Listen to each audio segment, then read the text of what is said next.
2:30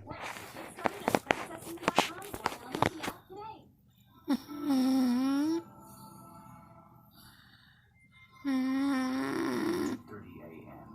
After working the night shift, 17-year-old Lisa rode her bicycle home along a deserted street.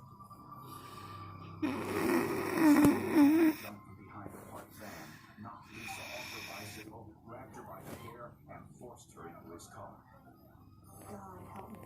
I was thinking I was going to be killed. Oh my God, just help me. He drove her to an apartment. Over the next 24 hours, she was repeatedly raped and sodomized, blindfolded, petrified, and convinced she would die. Lisa McVeigh made an important decision. I had the life of God in me. I had a willingness to learn to survive. That's it, the survival part. When you're in something like that, you would be surprised yourself what you're capable of. While still blindfolded, McVeigh was permitted to use the bathroom.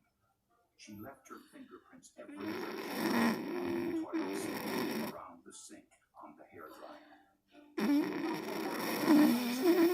I want them as scars in case I was there and I tried. Lisa was a very sharp young lady. I personally feel what saved her life was her actions, and those actions were to say yes sir and no sir to every demand that the suspect made it. At 3 in the morning, after 24 hours of captivity, Lisa, still blindfolded, was forced back into the